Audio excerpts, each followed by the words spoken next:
আর মোমেন ছাড়া যত বেঈমান আছে সব বাঙ্গারি লোহা।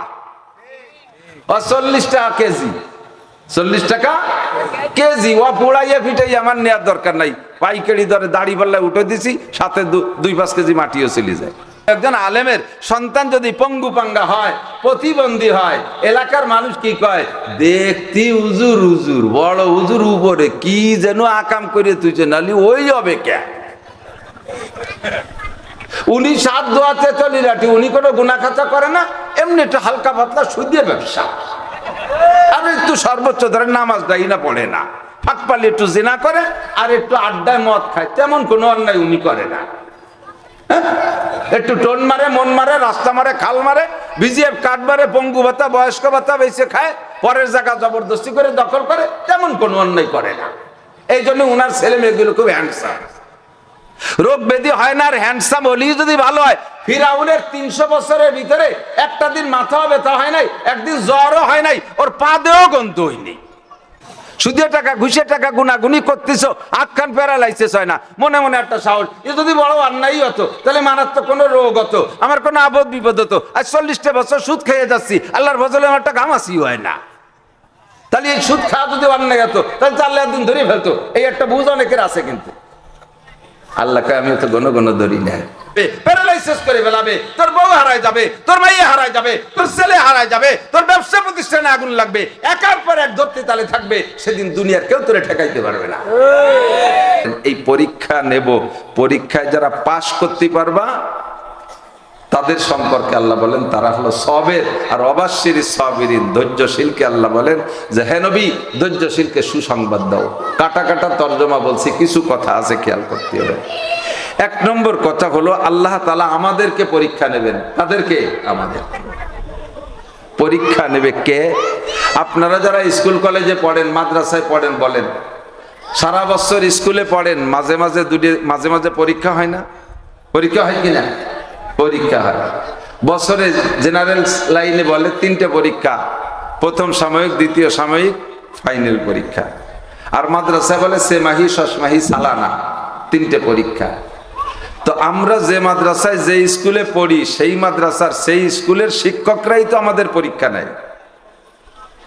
আমি পড়ি এই স্কুলে, যদি আর এক স্কুলে এক স্যার কাজ যায় কি কি করছিস আমার কাছে পরীক্ষা দেবো নাকি? আর সেই স্যারের কি অধিকার আছে আমার কাছে পরীক্ষা নেওয়ার? সে স্যারের অধিকার নেই। আমি যার কাছে পড়ি তার অধিকার আছে আমার পরীক্ষা নেওয়ার। আমি যে স্কুলে ভর্তি হয়েছি সেই স্কুলের কর্তৃপক্ষের আমার থেকে পরীক্ষা নেওয়ার অধিকার আছে।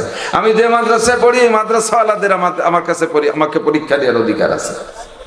আল্লাহ কামুল হাকিমিন বলেন, তোমরা যারা মোমেন মুসলমান, এই জায়গায় আমরা অনেকে অভিযোগ করি আল্লাহ পাক রব্বুল আলামিন আমাদের পরীক্ষা নেয়, মোমেন মুসলমানকে পরীক্ষা নেয়।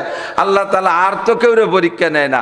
এই হিন্দু, বুদ্ধ, খ্রিস্টান, ইহুদ, নাসারা, নাস্তিক, মুরতাদ, কাফের, মুশরিক, বেঈমান, হাজার হাজার লক্ষ লক্ষ, তাদের দুনিয়ার ডেভেলপ কি, দুনিয়ার কত উন্নতি, হাজার হাজার লাখ লাখ কোটি কোটি টাকার মালিক তারা, তাদের কাছে ফসল ভালো হয়, তাদের ছেলে মেয়ে মেধাবী হয়, তাদের ছেলেরা ডাক্তার, ইঞ্জিনিয়ার, বিজ্ঞানী হয়, তারা দুনিয়ার সব কিছু করতেছে, ভোগবিলাস সব তাদের গায়ে কোনো একটা ঘামাসির ডগা হয় না, স্বাস্থ্য চেহারা কত সুন্দর, সুখে শান্তিতে কত সুন্দর আছে, দামি দামি গাড়িতে চলে, পার্সোনাল হেলিকপ্টার, নিজস্ব বিমান। আর আমরা মোমেন মুসলমান আল্লাহরে আল্লাহ বলে ডাকি, দুনিয়ার আলাই বেলাই সব আমাকে উপরে। আল্লাহ পরীক্ষা নীতি আর ভালো না, আমাকেই পাইছে। আল্লাহ আমাকেই পরীক্ষা নেবে, আর কেউ পরীক্ষা নিতে পারে না।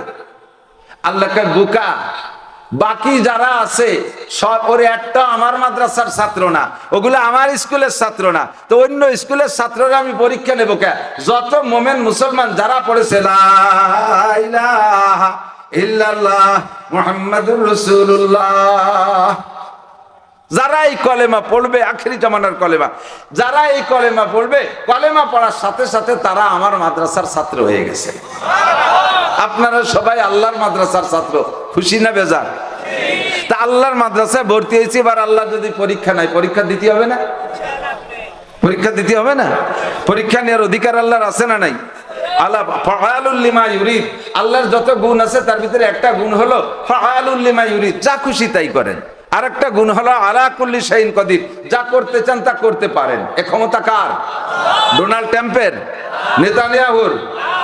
আমেরিকার কি বলা হয়, চীনের প্রেসিডেন্ট? রাশিয়ার প্রেসিডেন্ট নরেন্দ্র মোদী, বাংলাদেশ সরকারের প্রধানমন্ত্রী, কাহারও কি যা খুশি তা করার ক্ষমতা আছে? করতে পারে না। একমাত্র কার? আল্লাহ পাক বলেন আমার ক্ষমতা আছে, আমি ক্ষমতা বলে পরীক্ষা নেব। তোমরা আমার মাদ্রাসার ছাত্র, এজন্য আমি পরীক্ষা নেব। আল্লাহু আকবার। তা আল্লাহ তুমি বিনা পরীক্ষায় পাশ করা দিতে পারো না? কয় যে না, মাল যেমন তার পরীক্ষা তেমন, মাল যেমন তার পরীক্ষা তেমন।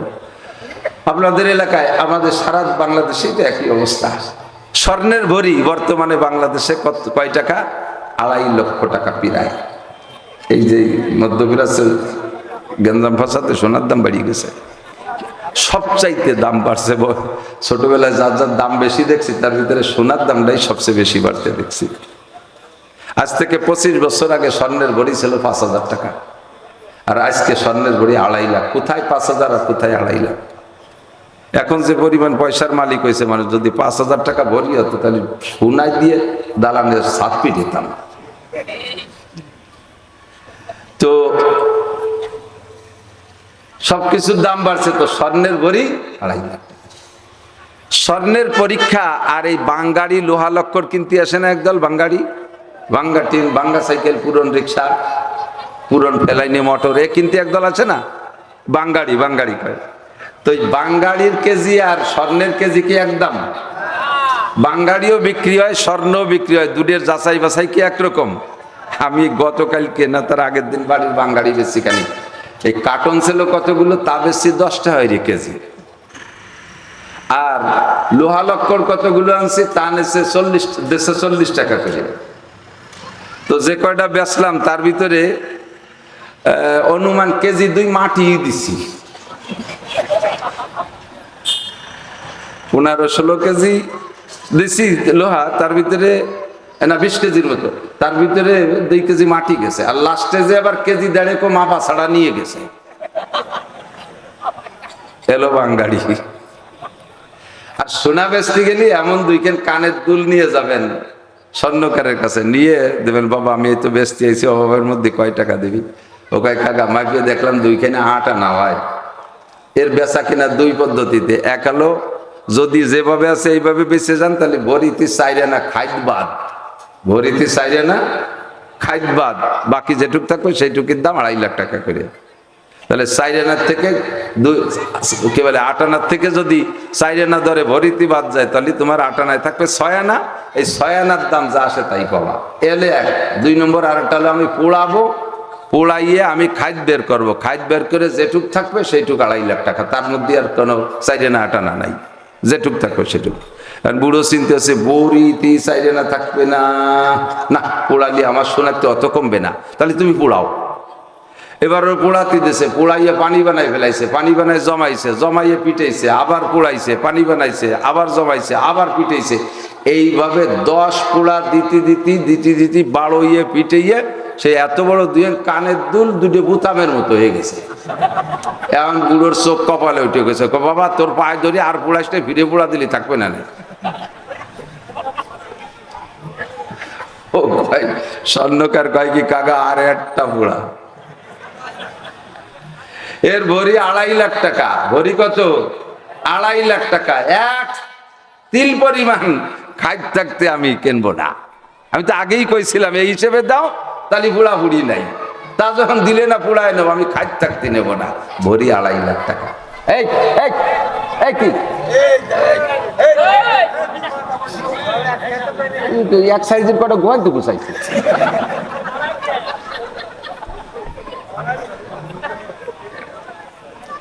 তা আর 1 পোড়া দেবো, কারণ ভরি কত? একটু বলেন ভরি কত? আল্লাহ। আর বাঙ্গাড়ি বেশি ও কি এরকম পোড়াইয়ে বেশি নাকি? পোড়াইয়ে পিটাইয়ে বেশি নাকি? ওর কেজি এলো 40 টাকা। 2 কেজি মাটি দিয়ে দিছি, তাও 40 টাকা। শেষে 1.5 কেজি ভাও নিয়ে গেছে, তাও 40 টাকা। কতক্ষণ? তো আল্লাহ পাক বলেন যারা কলেমা পড়া মুসলমান যারা, তারা স্বর্ণ তার 2.5 লক্ষ টাকা ভরি। আর মোমেন ছাড়া যত বেঈমান আছে সব বাঙ্গাড়ি লোহা।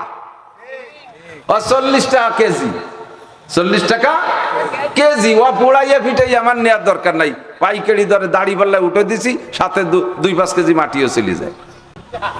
মোমেন নেব আমি সেইভাবে পোড়াইয়া পিটাইয়া।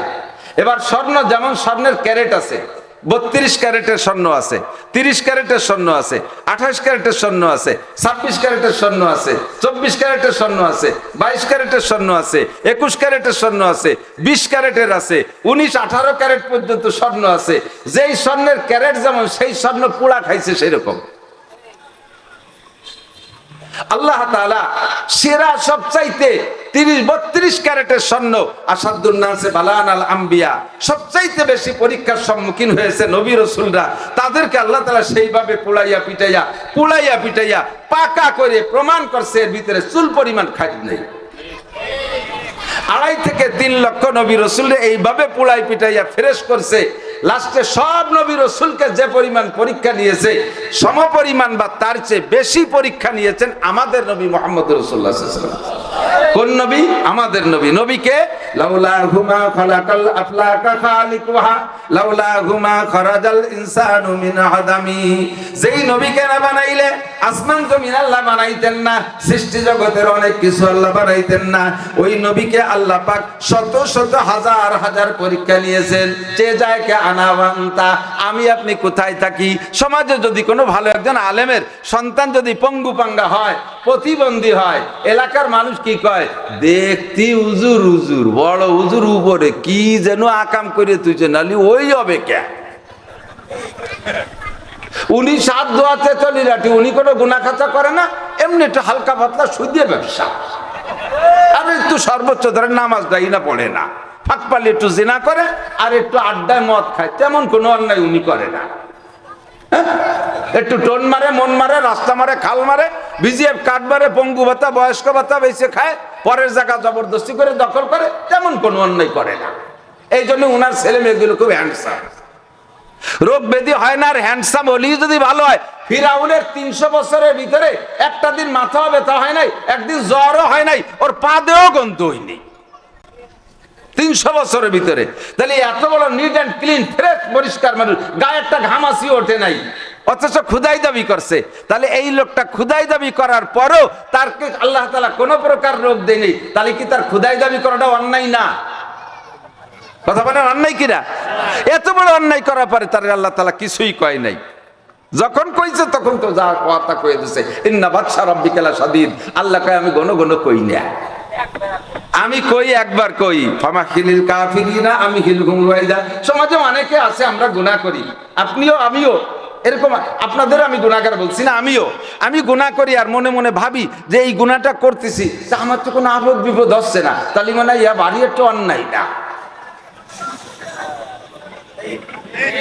এভরিবডি, প্রত্যেকটা মানুষকে শয়তান এই ধোঁকা দেয়, আরে বেটা তুই যা করতেছিস, যদি বাড়িও আর নাই হতো, তুই যে মদ খালিয়ে যদি খারাপ হতো, তোর মুখখান আল্লাহ প্যারালাইসিস বানাই দিতে পারে না? তা তো দিল না, কাজেই খাতি থাক।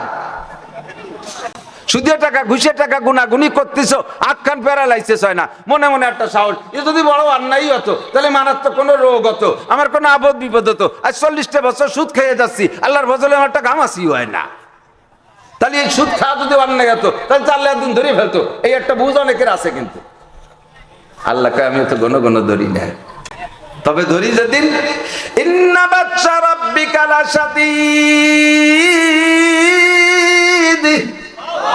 তোমার রবের ধরা বড় কঠিন। যেদিন ধরবে ইন্না বাতশা রাব্বিকা লাশাদীদ, যেদিন ধরবে ছুটতে পারবি না, কিডনি ধরবে, লাঞ্চ ধরবে, হাড় ধরবে, বাল্ব ধরবে, চোখ ধরবে, কান ধরবে, ব্রেন ধরবে, তোর পিত্তথলি ধরবে, তোর সব ধরবে, ডায়াবেটিসে ধরবে, স্ট্রোক করে ফেলাই দেবে, প্যারালাইসিস করে ফেলাবে, তোর বউ হারায় যাবে, তোর মেয়ে হারায় যাবে, তোর ছেলে হারায় যাবে, তোর ব্যবসা প্রতিষ্ঠানে আগুন লাগবে, একের পর এক ধরতে তালে থাকবে, সেদিন দুনিয়ার কেউ তোরে ঠেকাইতে পারবে না। ফাকাসাবনা বিহি আবিদারিহিল আরদা ফামা কানা লাহু মিন ফিয়াতিন ইয়ানসুরুনাহু মিন দুনিল্লাহ। বিশ্ব বড় লোক ধনী কারুন, তার সম্পদ সহ তাকে আল্লাহ মাটির নিচে ডাবায় নিয়ে গেছে। আজকের দিনের আগ পর্যন্ত, দিন ডাবায় এনেছে মাটির নিচে, সেই দিনের আগ পর্যন্ত কারুনের শান শওকতের অভাব নাই। রাস্তায় যখন হাঁটতো, সামনে 1000 সৈনিক, ঘোড়ার পিঠে, সারা ঘোড়ার সমস্ত সারা গায়ে স্বর্ণর অলংকার, এই 1000 সৈনিকের স্বর্ণ অলঙ্কার। ডাইন পাশে থাকতে 1000 পুরুষ সৈনিক, বাম পাশে 1000 সুন্দরী নারী সৈনিক, প্রত্যেকের পাছার নিচে দামি ঘোড়া, আর ঘোড়াগুলো সব স্বর্ণ অলঙ্কারে সুসজ্জিত। পিছনে থাকতে 1000, এই 4000 নিয়ে রাস্তায় হাঁটতো। وقال الذين كفروا يا ويلتنا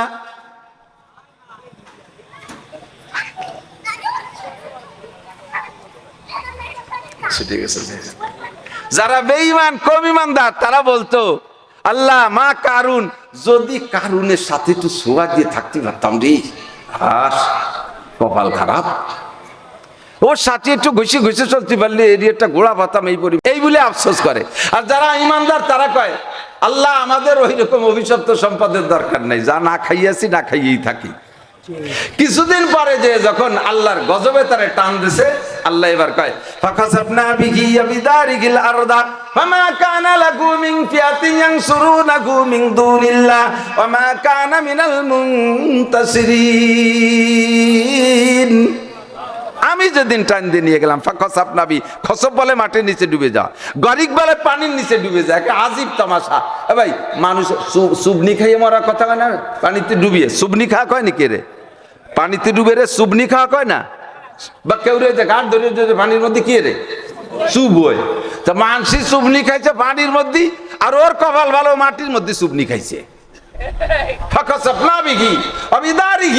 সে তার ঘর বাড়ি সহ অবিদারিহিল আরদা, তার ঘর বাড়ি সব সব মাটির নিচে ডাবাই নিয়ে গেছি। ওমা কানা লাহু মিন ফিয়াতিন ইয়ানসুরুনা মিন দুনিল্লাহ ওমা কানা মিনাল মুনতাসিরিন। এই যে 4000 ছেলের সাথে কেউ তার একটা পয়সার উপকার করতে পারে নাই, আর এই যে মাটির নিচে ডাবাই নিয়ে গেল তার প্রতিশোধ আজ পর্যন্ত নিতে পারে নাই কেউ, সব মাটির নিচে ডাবাই নিয়ে গেছে। এখন যারা এতদিন আফসোস করছে বেঈমান, যারা কাছে ভিড়তে পারি নাই কিন্তু সাথে থাকার লোভ করছে, এদিক তাকান। অনেক সময় আমাদের দেশে এরকম দেখা যায়, বড় বড় নেতারা যখন রাস্তায় দিয়ে হাঁটে, আঞ্চলিক পাইকিয়া দ্বারা পাঙ্কুরা সাথে সাথে ঘুরে সেলফি টেলফি নেয়, মাঝে মাঝে যে সেগুলো ক্রেডিট দেখ দেখ দেখ, হ্যাঁ ছবি নিয়ে কি দেখতে ঘরের বাদাই রেখে কয় যে হুজুর চেনেন ওই যে কিটার, ওই যে কিটা চেনেন, হ্যাঁ ওই তো অমুক আর অমুক, নাম তো কোনো সময় পাওয়া যাবে না, আগে দাও না বর্তমান দাও না, বিপদের শেষ নেই। এই যে ওই যে কিনা অমুক আর অমুক, ওই তো চেনেন আমার মেলে চেহারায় মেলে, এই গল্প মারে খুব গল্প। হঠাৎ করে যেদিন নেতার মরণ হয়ে যায় সেই দিনকে আল্লাহ বাঁচাইছে, শয়তানের সাথে ছিলাম না, কতক্ষণ কি কয় আল্লাহ বাঁচাইছে শয়তানের সাথে ছিলাম না। এতদিন আফসোস করে যদি সাথে থাকতে পারতাম তাহলে এই যুবকদের মতো একটা সেলফি নিয়ে আসতে পারতাম, আজকে ঘরে ঝুলে রাখতে পারতাম, আল্লাহ বাঁচালে দুইয়ে পানি খালিও পেট ব্যথা সারতো, কমপক্ষে সাথে নিয়ে গেলেও কবর আযাবটা মাফ হতো। যখন নেতার বিপদ এসে গেছে, নেতার কায়দায় চলে গেছে, তখন তারা কয় শুকরিয়া আলহামদুলিল্লাহ, সাথে হয়তো 2-4 একাত্তর যায় না, ওই সাথে যারা ছিল তারাও ঝাঁক ধরে চলে গেছে। এখন দূরে থেকে কয় কপাল বাস, আল্লাহ ভালো কপাল রাখছে, বাঁচাইছে আল্লাহ, ওমন 2 দিনের শহীদ চাইতে জীবন ভরে কিষেন বিছে খাবো তাও ভালো। ঠিক কি ঠিক না? ঠিক না? আল্লাহ কয় যেদিন ধরবো সেদিন ছুটতে পারবি না। মনে করতেছে যে ধরে না, আমি তাহলে অন্যায় করতেছি না, নো। আপনি মনে করতেছেন যে আমার হুজুর এত বড় হুজুর, তাই এত বড় রোগ কে, এত বড় হুজুর তাই প্যারালাইসিস হয়ে গেল কে? আমরা তো কত কিছু করি, আমাকে তো কিছু হয় না, তাহলে আমাকে চাইতে যেন কি আকামাটা করি বুঝে নিছে। যদি ভালোই হবে ওই হুজুর, তাহলে চোখের সামনে নিজের 2 বাচ্চা মরে নাকি? এ কয় কি কয় না কথা বলেন? ও দোস্ত, তুমি তেতলি লাঠি আর জিনার যার এই ঘটনা ঘটেছে, তুমি তাকে যদি মনে করো সে বড় অপরাধী বিধায় তার সন্তান কেড়ে নিয়ে গেছে আল্লাহ তাআলা, তাহলে তুমি বলো বিশ্বনবী মুহাম্মদ রাসূলুল্লাহ সাল্লাল্লাহু আলাইহি সাল্লামের 2টা পুত্র সন্তান কাসেম আর ইব্রাহিমকে আল্লাহ তাআলা শিশুকালে নবী পাকের সামনে থেকে নিয়ে গেল নবীর কোন অন্যায়ের কারণে? এটা পরীক্ষা। এটা কি বলেন? এটা কি পরীক্ষা? এই পরীক্ষা, ব্যক্তি যেমন তার পরীক্ষা তেমন, স্বর্ণ যেমন তার পোড়া তেমন, মনে আছে নাকি? স্বর্ণ যেমন তার পোড়া তেমন। আসাদুন নাসে বালান আল আম্বিয়া, আল্লাহ পাক বলেন, নবী পাক বলেন সবচাইতে বেশি পরীক্ষার সম্মুখীন হয়েছে নবীরা। সুম্মাল আমসাল উফাল আমসাল, এরপরে সাহাবায়ে কিরাম, এরপরে তাবেঈন, এরপরে তাবেঈন, এরপরে আইম্মায়ে মুজতাহিদিন। আল্লাহু আকবার। আপনারা এই এলাকার মানুষ অন্য কোন মাযহাবের আছেন নাকি জানি না, আমার বিশ্বাস আমরা বেশিরভাগই হানাফি মাযহাবের, নাকি বলেন? আমাদের মাযহাবের ইমাম সাহেবের নাম কি? ইমামে আবু হানিফা। আমরা হানাফি মাযহাবের, তাই তো নাকি বলেন? এই ইমাম সাহেব কত বড় দামি ইমামুল আজম, যারা হজে যান নাই বা গিয়েছেন আবার যাবেন, আমি বলে দেই সাধারণ পাবলিক এগুলো খুঁজে পায় না। মসজিদে নবাবির ভিতরে, মসজিদে নবাবির মধ্যে দেখবেন এক জায়গা ছাতি আছে, ছাদ, সব জায়গাতে ছাদ, এক জায়গায় ছাতি আছে চারটে, এই শাপলা ফুলির মতো এরকম ছাতি, অনেক বড় একটা ছাতি, খুললে প্রায় 2 কাঠা জায়গা ছড়ায়, এরকম 4টে ছাতি আছে। বিশাল মসজিদ তো, ভিতর পর্যন্ত অক্সিজেন পায় না। যদি ওই ছাদ না খোলার ব্যবস্থা না থাকতো তাহলে ওই দরজা দিয়ে যে অক্সিজেন যায় তাতে ভিতরে মাঝখানের মুসল্লিরা বাঁচতে পারবে না। এই জন্য অক্সিজেন কালেকশনের জন্য মাঝখানে 4টে ছাতি দেওয়া আছে। আর এক জায়গা আছে গম্বুজ, এই অটো গম্বুজ, এই গম্বুজ সরে যায়, গম্বুজ সরিয়ে অক্সিজেন কালেকশন করে আবার গম্বুজ মিশে যাইছে, অটো সিস্টেম। তো এই এক জায়গা যেখানে 4টে ছাতি আছে, ওই জায়গা ওই ছাতির বরাবর ওয়ালে ছাদে এতটুকু চওড়া করে, বেশ খানিক চওড়া করে, ওই জায়গায় দিয়ে বড়দের নাম লেখা, শুরু হয়েছে আল্লাহরে দিয়ে, আল্লাহ জাল্লা শানুহু 1। 2 নম্বরে মুহাম্মদ ইবনে আব্দুল্লাহ, 3 নম্বরে আবু বকর ইবনে আবি কুহাফা, 3 নম্বরে উমার ইবনে আফফান, 4 নম্বরে, 5 নম্বরে উমার ইবনে খাত্তাব, 5 নম্বরে উসমান ইবনে আফফান, 6 নম্বরে আলী ইবনে আবি তালেব। এইভাবে আহলে বাইত লেখার পরে, আশারায়ে মুবাশশারা 10 জন জান্নাতি সাহাবার নাম লেখার পরে, এরপরে যাদের যেই বড়দের নাম শুরু হয়েছে তার ভিতরে 1 নম্বরে নোমান ইবনে সাবিত আবু হানিফা রাহমাতুল্লাহ আলাইহি, বলেন না সুবহানাল্লাহ। 2 নম্বরে মুহাম্মদ কি বলে, মুহাম্মদ ইবনে ইদ্রিস আশ-শাফি, ইমাম শাফির নাম। 3 নম্বরে মালিক ইবনে আনাস, 4 নম্বরে আহমদ ইবনে হাম্বল। এই বড়দের নাম, এই বড়রা এত বড় মানুষ যাদের নাম তুর্কিরা মসজিদে নবাবির গায়ে লিখে রেখে গেছেন, অবশ্যই তারা বড় মানুষ। 4টি মাযহাবে 4 ইমাম, আর 4 ইমামের পরিণতি কি, শেষ ফিনিশিং, ইত্তেবায়ে আবু হানিফা কি সনদ জিন্দা মে হ্যায়, इत्तिबाए अबू हनीफा की सनद जिंदा में है, शाफी होता है जो घर से निकल जाने के बाद, उंगलियां जब शल हो जाए मालिकी होता है यो, हम्बली होता है दुर्रा पीठ पर खाने के बाद। इमाम আবু হানিফা রাহমাতুল্লাহ আলাইহি জিন্দান জেলখানার মধ্যে মারা গেছে। কি অন্যায় করলেন যে জেলখানায় গেলেন? আর জেলখানায় গেলি যে আপনি তো বলবেন দেখতি হুজুর হুজুর কি যেন আকাম করছে বলে জেলে গেছে। কত বদনাম, ফেসবুক খুললি 501 501 আজে বাজে যে ফেসবুক ভরা পাঙ্কু পোলাপান লিখে লিখে। ও দোস্ত, যদি বাস্তব না হয় কিয়ামতের ময়দানে সাক্ষাৎ হবে ইনশাআল্লাহ। তুমি যে অপবাদ দিচ্ছ, সাবধান, জবানটাকে হেফাজত করো। আজ বরায়ে নরম গুপ্তান সুজবাবে উস্তখা গুপ্তগুয়ে লামুলায়েম নিস্তেকারে আকেলা। শরীরের সব অঙ্গের মধ্যে হাড় আছে কম বেশ, কতক্ষণ এই কানে আর নাই, কিন্তু আর নাই যে, কিন্তু কান্দে চাপ দিয়ে দেন এই বকরুমের মতো মড়মড়িয়ে, বকরুমের মতো মড়মড়িয়ে হলো নরম হাড়। চোখের এই পুতুলির উপরেও কিছু আছে, মনিতি হাড় নাই। শরীরের ভিতরে যে কয় অঙ্গে হাড় নাই, যারা হাড় নাই তারা নরম হবে না? যে কয়টা অঙ্গের মধ্যে হাড় নাই তাদেরকে আল্লাহ নরম বানাইছে, কিন্তু তাদের কাজ আবার সবচেয়ে গরম। 1 নম্বরে চোখের ভিতরে হাড় নাই, চোখের মায়ের বড় মায়ের। 2 নম্বরে জিহ্বে হাড় নাই, তার মায়ের বড় মায়ের। 3 নম্বরে শরমগা লজ্জাস্থানে হাড় নাই, তার মায়ের আরো বড় মায়ের। দেখতে নরম, কাজে বিশ্ব গরম। আমি কই না, নবী পাক বলেন জিরমুহু সগীর ও জুরমুহু কবীর। এই 2টি অঙ্গ, জিহ্বা আর ঠোঁট আর চোখ, এর প্রত্যেকটাই, বডিতে অনেক অনেক অঙ্গ আছে, তার ভিতরে চোখ খুব ছোট না? শরীরে অনেক অনেক অঙ্গ আছে, জিহ্বাটা খুব ছোট না?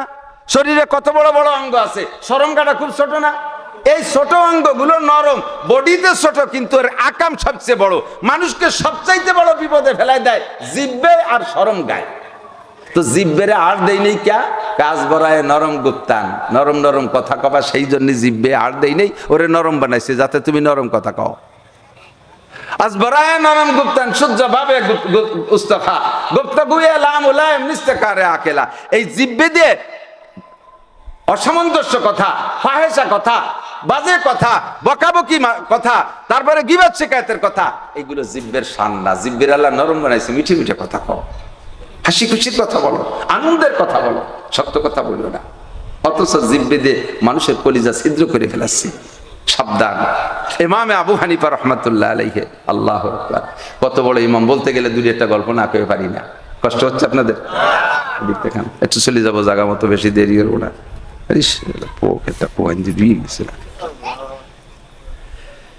ইমামে আবু হানিফা রহমতুল্লাহ একবার পাহাড়ের পাদদেশে, ওনার ছাত্র কারা? ইমামে আবু ইউসুফ, ইমামে মোহাম্মদ, এসব ইমাম। ইমাম মানে আমাকে এই যে পাঞ্জাগানা মসজিদের ইমাম না, কি বুঝতেছে ইমাম, মোটি ইমাম। আমাকে দেশে তো ইমাম তো গরু গরু, মসজিদের ইমাম সাহেবরে, সভাপতি সেক্রেটারি, হুজুর আমার বউ বাড়ি আসতে পারে নাই, আমাকে ওই মহিলাকে পায়খানা একটু বান্তি দিয়েছিলেন খেলার পাতা দিয়ে। হুজুর আমি শুনছি আপনি নাকি খেড়ের পালা দিতে পারেন ভালো, ইমাম সাহেবরে খেড়ের পালা। হুজুর আপনি বলে গাছ বাতি পারেন, আমাকে 60 ডালের আম কটা বাড়ি দিতে পারেন, হুজুরের দেশে উঠাইয়া। এই ইমাম সেই ইমাম না, এই ইমাম অন্য ইমাম। বিষয়ের মাযহাবের সর্বোচ্চ পণ্ডিতকে কি বলা হয়? ইমাম বলা হয়। ইমাম মানে নেতা। এই ইমামে আবু হানিফা রহমতুল্লাহ শাগরেদ ইমামে আবু ইউসুফ, ইমাম মুহাম্মদ রহমতুল্লাহ, ইমাম জুফার, সব ইমাম। এই সমস্ত ইমামদেরকে ইমাম শাফি রহমতুল্লাহ আলাইহে ইমাম আবু হানিফার ছাত্রর ছাত্র, তিনিও মাযহাবের ইমাম। বিকেল বেলা বসে ছাত্রদেরকে নিয়ে পাহাড়ের ছায়ায় ফিকহি আলোচনা, মাসালা মাসালা আলোচনা গোল হয়ে বসে। তো এইরকম বড় মাঠের ওই কোনায় যদি হুজুররা বসে, এই জায়গাতে ফুটবল খেলা পোলাপানরা খেলতে পারে না, খেলার মাঠ। তো পোলাপান 21, 12, 11 দুগুনি 22টে প্লেয়ার এই ফুটবল খেলতেছে। ফুটবল খেলতে খেলতে একটা শট পায়ে ফুটবল যাইয়ে ওই হুজুর গেকটের মধ্যে পড়ছে। ওই যে এই হুজুরের সাথে একবার, হুজুরের সাথে একবার ঠেলা বাড়ি খেয়ে টেয়ে বলটা মাঝখানে দাঁড়াইছে। এখন ওই 22 জন আইসা এই বল নেবে কিনা পাশে দাঁড়াই রয়েছে। ইমাম আবু হানিফা তো ইচ্ছা করলে বলতে ওদের বল দিয়ে দাও, ফুলাপান খেলাধুলা করতেছে করুন। হুজুর ট্রাই করতেছে, দেখি এই বল কে নিতে আসে। একজন আইসে প্রথম আইসে, ও লজ্জাতে সরে চলে গেছে। একে একে 21 জন মাথা যাইকে লজ্জা পাইয়ে সরে চলে গেছে। 22 নম্বর জন বলতেছে, এইভাবে ওর বাংলায় যা করার দরকার, মহিলাকে মতো কুতকুতে বানালে বিকেলে খেলা হবে না, বেলা ডুবিয়ে গেল, দাঁড়া বল আমি নিয়ে আসি। লাফ দিয়ে যে ওই হুজুরদের খোটের মাঝখানে যাইয়ে বলটা নিয়ে ফিরে লাফ দিয়ে চলে আসছে। ইমামে আবু হানিফা রহমতুল্লাহ আলাইহি তাকায় রয়েছে, তাকায় বলতেছে, তোমরা খবর নিয়ে দেখো এই ছেলেটার জন্মের মধ্যে কোনো দোষ আছে, এই ছেলেটার জন্মের মধ্যে কোনো দোষ আছে। কিভাবে টের পেলো? কয় যে হুজুর তো কিভাবে এটা খুঁজবো? দেখো খুঁজে দেখো, খবর নিয়ে দেখো। 22টে ছেলের 21টে ছেলে আইসে এখানে উলামায়ে কিরামকে এহতেরাম করে সম্মান করে এই খোটের মধ্যে যে বল নিতে সাহস পাই নাই, চাইতেও সাহস পাই না। আমরা তার এজন্য যদি ফিরে যেত এরপরে বল এমনি তাকে দিয়ে দিতাম, যাও বাবারা বল খেলো। তো 21 জন ফিরে গেল লজ্জাতে, ভয়ে, সম্মান করে তারা বল নিতে আসলো না। আর এইটা ভিতরে লাফ দিয়ে বল নিয়ে গেল, খুঁজে দেখো জন্মের দোষ আছে। কয়েকদিন পর ওই ইমামদের মধ্যে একজন খুঁজে পাইছে, জি হুজুর পাইছি, প্রমাণ পাইছি। কি পাইছো প্রমাণ? কয় যে হুজুর ওই বাচ্চাটার সম্পূর্ণ ডাটা তথ্য সংগ্রহ করছি। ও যখন মোর মাতৃগর্ভে, ওর বাপ আমার কাছে আইছিল মশলা শুনতি। কি মশলা? কয় যে হুজুর পাকা দানে নসিমন চালানো কি জায়েজ আছে নাকি?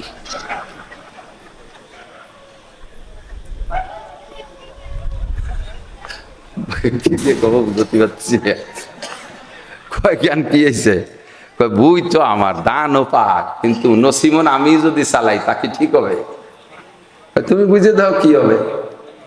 আপনার ক্ষেত, আপনি উপর দিয়ে হেলিকপ্টার নিয়ে নামতে পারেন, দক্ষিণ পশ্চিম পূব যে কোনো দিক দিয়ে ঢুকতে পারেন, তল দিয়ে ইন্দুরির মতো খুঁজে যেয়ে উঠতে পারেন বাংকার বানাইয়ে, উপর দিয়ে লাফাই যেয়ে পড়তে পারেন, আপনার ক্ষেত, ঠিক না? কিন্তু ক্ষেত ভরা পাকা ধান, এই পাকা ধান আপনারই ক্ষেত। আপনি যদি বলেন আমার ক্ষেত আমি যা খুশি তাই করবো, পাকা ধানের ভিতরে নসিমন নিয়ে বন বন করে ঘুরে বেড়াচ্ছেন। ছেলেপেলেরা, নিজের ছেলেরা দেখলে বলবে আব্বা পাগল হয়ে গেছে, ধরে ফেলবে। স্থানীয় যে কেউ দেখবে তাকে ধিক্কার দেবে। সে সময় যদি আরে আমার বুঝি আমি যা খুশি তাই করবো, তবুও মানুষের তারে ঠেকাবে, ঠিক না? তো নিসাউকুম হারসুল লাকুম, স্ত্রীরা তোমাদের ক্ষেত, পরিষ্কার কোরআনের আয়াত। নিসাউকুম হারসুল লাকুম, স্ত্রীরা তোমাদের ভুঁই, জমি, ক্ষেত। ফাতু হারসাকুম, তোমার জমির মধ্যে তুমি ঢোকো। আন্না শীতুম, যেভাবে যখন খুশি তখন, যেভাবে যখন খুশি তখন। লাইলা ওয়া নাহারা, দিনে রাতে সকালে সন্ধ্যায় সামনে পিছে যে কোনো ভাবে তুমি যাইতে পারো, তবে তাই বলে পাকা ধানে তুমি নসিমন চালাতে পারবা না।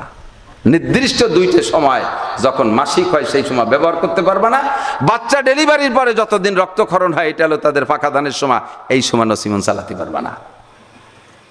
তো হুজুর ঘটনা তো ঘটে গেছে, আমার স্ত্রী এবার যে গর্ভধারণ করছে এটা আমার ওই সময়ে অ্যাক্সিডেন্ট, এটা কি জায়েজ আছে নাকি? হুজুর বললেন এখন বাচ্চা তো নষ্ট করা যাবে না, যদি গর্ভধারণ করেই থাকে তাহলে সে গর্ভ রাখতে হবে, বাচ্চা নষ্ট করা যাবে না। তো তুমি আল্লাহর নিষেধাজ্ঞার ভিতরে এই অন্যায় করেছো, এ বাচ্চাটার ভিতরে এরকম একটু বেকামি হতে পারে, কারণ সে ডাইরেক্ট হারামজাদা না, হলো ইনডাইরেক্ট হারামজাদা। ডাইরেক্ট হারামজাদা না, ইনডাইরেক্ট হারামজাদা। যত বিয়াদব আছে সমস্ত বিয়াদবদের ব্যাপারে আমরা বলতে পারবো না যে তোর জন্মের দোষ আছে, বললি তো আমার মাথা থাকবে না, মুখ ফাটা বেলায় দেবে, তো কাজে এমনি বলতে পারবো না। তবে আমরা বুঝিয়ে নিতে পারি যেটা বিয়াদবি করে মুরব্বীদের সাথে, উলামায়ে কেরামের সাথে, ধর্মের সাথে, আলেম উলামার সাথে, দিনদার মানুষের সাথে, মসজিদ মাদ্রাসার সাথে, ধর্মীয় প্রতিষ্ঠানের সাথে, ধর্মীয় আইনের সাথে যে বিয়াদবি করে তার সম্পর্কে আমাদের কোরআন হাদিসের সিদ্ধান্ত হলো অবশ্যই তার জন্মের ভিতরে দুই প্রকার, ওই ডাইরেক্ট হারামজাদা নইলে ইনডাইরেক্ট হারামজাদা। ডাইরেক্ট হারামজাদা হলো আর এক জায়গাতে ভয় দেওয়া হয়েছে, হলো ডাইরেক্ট হারামজাদা। আর ইনডাইরেক্ট হারামজাদা তার বাপেরই সন্তান, কিন্তু পাহা ধানে নসিমন চালাইছে। তো ওই হুজুর ওই ছেলেটার বাপ আমার কাছে এই ফতোয়া চাইছিল, ওই যে সেই ছেলেটা, হুজুরকে বললাম না ওই ডাইরেক্ট হারামজাদা নইলে ইনডাইরেক্ট হারামজাদা, কিছু না কিছু দোষ আছে। আদবটা জেস্তে আজ লুৎফে ইলাহি। আরে যুবক সাবধান, তুমি বেয়াদবি করতেছো, খুব দেখাচ্ছে, হেডাম দেখাচ্ছে। আইসে কয় কি দিছি, জজ সাহেব থাপড় দিয়ে সিট করে ফেলাই দিছি মসজিদের ইমাম তার ঘুষি দিয়ে দাঁত ফেলাই দিছি। সভাপতি আমার সামনে ওই রকম পৈতিয়ে মইতে আমি বান্দিনি করে জায়গা দাঁত ফেলাই দিছি ঘুষইয়া। ইন্ডাস্ট্রিজের মালিক আমার থাপ্পড়ের সামনে টিকতে পারে নাকি? এই যে ক্রেডিট ঝাড়ো তুমি, এটা কোনো ভালো লক্ষণ না। বোঝা যাচ্ছে তোমার জন্মের ভিতরে ডাইরেক্ট হারামজাদা আছে, নইলে ইনডাইরেক্ট হারামের গন্ধ আছে, নইলে তুমি এই আচরণ করতে পারো না। কথা বলেন। হেড স্যার আমারে বাঘের মতো ভয় পায়। হেড স্যার তোমারে বাঘের মতো ভয় পায় কেন? দিছিলাম একদিন, দিছিল বলে একদিন। শেখ সাদি রহমাতুল্লাহ আলাইহি বলেন, সঙ্গে বদ গওহারাগার কাসায়ে জারি শেখানাত গুলিস্তান, যারা গুলিস্তান পড়ে তারা সাক্ষী দেন। সঙ্গে বদ গওহারাগার কাসায়ে জারি শেখানাত कीमत संगे नयाब जायद जर कम नशाद अगर हुनरमंदे आवाशे जाफाए बिनाद ताद लेके से नया जारा दो दरहम नशवाद। এদিক স্বর্ণের পেয়ালা, স্বর্ণের পেয়ালা আপনাকে কের বাড়ি আছে নাকি? আইসে গেলি না কয়ে বাড়ি নদীকে মন রয়েছে আলো অন্যদিক। স্বর্ণের পেয়ালা কোনো বাড়ি কি সব বাড়ি থাকে? বড় লোকের বাড়ি একটা স্বর্ণের পেয়ালা আছে, আর আসে স্বর্ণের পেয়ালা আছে বিদায় তাই যে পানি খাইয়ে কে জিয়ানে চিয়ানে ফেলাই তুই তাই তো নাকি? যদি কেউ টের বাজে এটা স্বর্ণের পেয়ালা তাহলে ও যে কোনো জায়গায় রাখা যায়। ওই তো বছরে একদিন পানি খাইয়ে সিন্ধুকির মধ্যে আটকাইতে হয়। এখন বেশ কিছুদিন পরে স্বর্ণের পেয়ালাটা ভাঙ্গিয়া চিনতে পারছে যে মরিয়ে যাবে, এত এক পেয়ালা কয় ছেলে মেয়েতে নিয়ে মারামারি বাঁধাবে, ওর চাইতে ভেঙ্গে সুরে বিটার বউকে একটু দিয়ে যাই, মাইয়ে গিয়ে একটু দিয়ে যাই। এই স্বর্ণের পেয়ালা উনি নিজেই তো আর ভাঙতে পারবে না, স্বর্ণকারের কাছে নিয়ে ভাঙতে হবে না। স্বর্ণের পেয়ালা কি জিভ বেঁধে ছাটলি ভাঙে? কথা কয় না, বুঝতেছেন কিছু? স্বর্ণের পেয়ালা ভাঙতি সেনি আর আতুরি লাগবে না? তো স্বর্ণের পেয়ালা যখন স্বর্ণকারের দোকানে এনেছে লোক বাজারে, আরে জীবন করে শুনছি সোনার পেয়ালা সোনার পেয়ালা, আজকে সে জমিদার সোনার পেয়ালা নিয়েছে, আজ দেখে যা সবাই সোনার পেয়ালা দেখতেছে, খুব একটু আতেরে দেখতেছে। আর ওই স্বর্ণকারের দোকানে লোহার আতুর, স্বর্ণকারের দোকানে লোহার হাতুড়ি, তার কেজি হলো 90 টাকা। সে লোহার আতুড়ি বানাইছে, ধরেন 100 গ্রাম দিয়ে একটা আতুড়ি বানাইছে। ও তো কাইতে শুয়ে রয়েছে, ও মুসকি মুসকি হাসতেছে আর কাজ, সোনার পেয়ালা তোমার এত দাম, যা খালি লোকজন একটু পরে ধুলাই হবে। এবার সোনার পেয়ালারে সেনি, লোহার সেনি আর লোহার আতুড়ি দিয়ে বাড়োয়ে কাইটে 4 ভাগ 6 ভাগ করে ফেলাইছে। আর সোনার আতুড়িতে কি কয় যে পাইছোর সামনে আবার চৈতিয়ে ডেলা, বক্কারের সামনে আবার আড়িয়ে গরু, কোথায় সোনার পেয়ালা দেখ এখন ধুলাই কারে কয় শেষিয়ে দিলাম। তাহলে এই লোহার আতুর দিয়ে সোনার পেয়ালারে বাইঙ্গে গুঁড়ো গুঁড়ো করিয়ে পায়খানার মধ্যে যদি ফেলায় দেয় তবুও স্বর্ণের বড়ি 2.5 লক্ষ টাকা। আর তুমি লোহার হাতুড়ি স্বর্ণের পেয়ালারে বাইঙ্গে গুঁড়ো গুঁড়ো করে ফেলাই দিছো, এর কারণে তোমার দাম 90 টাকাতে 1 টাকাও কেজিতে দাম বাড়বে না। কথা বলেন ঠিক কি ঠিক না? ছাত্র হওয়ার, তুমি নেতা হওয়ার, ক্যাডার হও, বড় বড় দামি দামি মানুষে ঘুষিতে সিট করে ফেলাই দাও, হুজুর রে বক্সিং দিয়ে ফেলাই দাও, আর হুজুরির নামে লেহে সিট করে উল্টোই ফেলাই দাও, তাতে তোমার দাম লোহা 90 টাকার চেয়ে 1 টাকাও কেজিতে বাড়বে না। আর যত বড় হুজুরেই মারো, হুজুরে মারিয়ে পায়খানা জেলখানার মধ্যে যদি দাও, আল্লাহর রহমতে তার ভরি 2.5 লক্ষ টাকা। জজ সাহেবরে মারিয়ে ঘুষিতে ফেলাই দিছো, এর কারণে তোমারে জজ বানাইয়া উনারে চাকরিতে ছুটাই দেবে তা দেবে না। হেড স্যাররে ঘুষিতে চিৎ করে ফেলাই দিছো, এর জন্য তুমি ছাত্ররে হেড স্যার বানাইয়া হেড স্যাররে ছাত্র বানাই দেবে তা না। তোমারে স্কুলের থেকে বহিষ্কার করবে, হেড স্যার তার জায়গায় জায়গায় থাকবে। কথা বলেন ঠিক ঠিক না? মেম্বার তার জায়গায় জায়গায় থাকবে, চেয়ারম্যান তার জায়গায় জায়গায় থাকবে, আরে মুরব্বীর জায়গায় থাকবে। তুই যে একটা জারোর সন্তান হারামজাদা, ওই ডাইরেক্ট হারামজাদা নইলে ইনডাইরেক্ট হারামজাদা, এটা আমরা বুঝতে সক্ষম হয়েছি। ইমাম আবু হানিফা এরকম বড় বড় মানুষকে আল্লাহ তাআলা ইলম দিয়ে এটা কুদরতি কম্পিউটার বানাই দিয়েছে, তারা এভাবে মানুষ বাছাই করে ফেলতেন। इत्तिबा अबू हनीफा की सनद जिंदा में है, शाफी होता है जो घर से निकल जाने के बाद। ইমাম শাফি, সেকেন্ড ইমাম শাফি, সে মাসলা বলে নিজের এলাকায় টিকতেই পারে নাই, হিজরত করে আরেক দেশে চলে যাওয়া লাগছে, এলাকায় থাকতেই পারে নাই। পরীক্ষা, এটা কি পরীক্ষা? যে যেমন স্বর্ণ তার পরীক্ষা তেমন। এরপরে इत्तिबा अबू हनीफा की सनद जिंदा में है, शाफी होता है जो घर से निकल जाने के बाद, उंगलियां जब सल हो जाए मालिकी होता है यो। ইমাম মালিক রহমাতুল্লাহ কিতাব লিখতে লিখতে লিখতে লিখতে হাত এখানে প্যারালাইসিস হয়ে গেছে। কি দরকার ছিল আল্লাহর? সেই আল্লাহরই কোরআন হাদিস লিখতেছে, আল্লাহর কোরআন নবীর হাদিস লেখলো, তাহলে তার জীবন ভরে হাত খান ভালো থাকবে। আমার গহরডাঙ্গার চৌমনি হুজুর রহমাতুল্লাহ আলাইহি হাদিস পড়তে পড়াইতে পড়াইতে কান্নাকাটি করতে করতে জিন্দেগির শেষ দিক যে প্রায় 20 বছর হাদিস পড়াইছে, শেষের দিক চোখের পাওয়ার শেষ, মুখস্থ হাদিস পড়াইতেন। কি ছিল? আল্লাহ কেন ওনার এই চোখ দুটো নিয়ে গেলেন? উনি তো অন্যায় করে চোখ নষ্ট করে নাই, উনি তো জীবন ভরে কোরআন হাদিস পড়াইছে, কেন আল্লাহ তার চোখ নিল? আল্লাহকে আমি পরীক্ষা করি। তুমি দেখি অভিযোগ করেন, আল্লাহ আমি তোমার কোরআন হাদিসটা পড়ে থাকলাম, তুমি আর চোখ নিতে জায়গা পাইলি না, আমার চোখ দুটি নিয়ে গেলে, এই কও নাকি তুমি খুশি থাকো? আমার কাছে এক হাফেজ আবু বকর আছে, অন্ধ হাফেজ, ওই ভাঙ্গা বাড়ি, একা একা চলে এসে দাওয়াত দিতি। দাওয়াতের আলোচনা সব শেষ, এরপরে বলতেছে হুজুর পরবর্তীতে আপনার সাথে যোগাযোগ করবো, আপনার নাম্বারটা একটু দেন। আমি যে কৃষি নিবা, কয় যে কোন মুখস্থ নিবানি? আমি কি কয় তুই মুখস্থ নিবি কতদিন মনে রাখতে পারবি? সারা জীবন, সারা জীবন থাকলে তো হবে। তাই তো এনে সবক পড়ার মতো মুখস্থ না, কোয়ান একবার। সত্যি আমি একবার বলছি আমার নাম্বার, বলার পরে ওরে আমি ভুলবো বলে এরপরে ফাও গল্প করছি ঘন্টা খানিক। শেষে করলাম কদি আবু বকর আমার নাম্বার কত? 01712859380। আমার সে মুখস্থ তার রয়েছে। আমি যে এইরকম মেধা শক্তি, কয় যে হুজুর দুটো চোখ আল্লাহ নিয়ে গেছে, আব্বা মা সন্তান স্ত্রী কেউকে দেখতে পারিনি, এ দুঃখ থেকেই যায়। তবে চোখ দুটো নিয়ে আল্লাহ আমার এমন একটা ব্রেন দিছে যা শুনি মুখস্থ থাকে, সর্বোপরি আল্লাহর কোরআনটা আমার সিনে ভরে দিয়ে দিছে। হাজার হাজার লক্ষ লক্ষ চোখ আল্লাহর কোরআন দেখে পড়তে পারে না, আমার চোখ দুটো নিয়ে আল্লাহ আমার পেট ভরে কোরআন দিছে।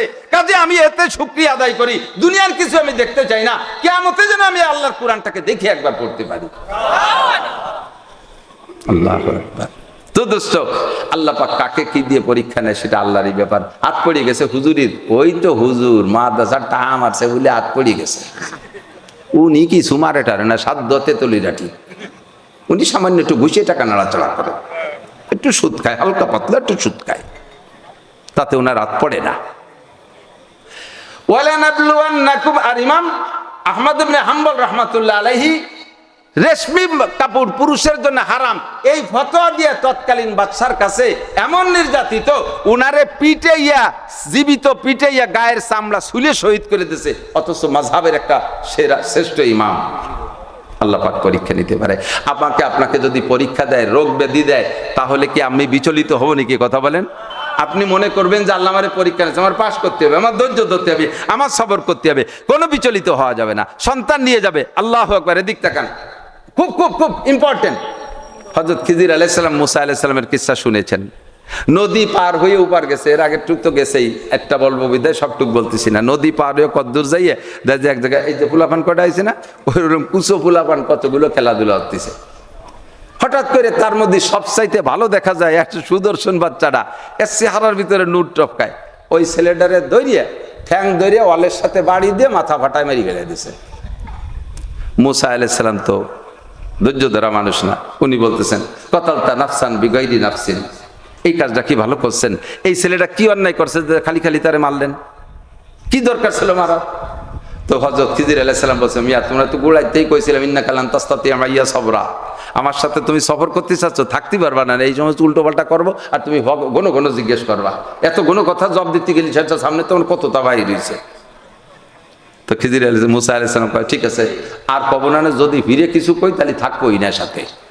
উনি নিজেই কন্ট্যাক্ট করছে, ফিরে যদি এরকম কয়ই হয়ে যায় আমার, তাহলে আমার সাথে থাকবো না।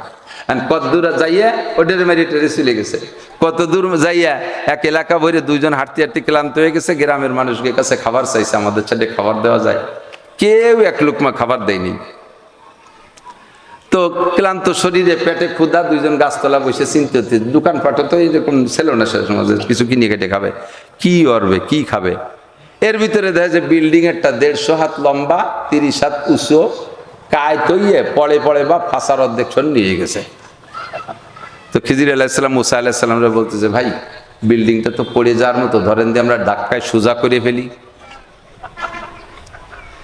মুসা আলাইহিস সালামের তো এই সময় তো মিজাজ গরম হয়ে গেছে, যেই গ্রামের মানুষ ভাব দিল না তাকে দিলাম কেন সোজা হবো, কিন্তু কলি তো আবার সাথে থাকতে দেবে না। তো তয় ধরেন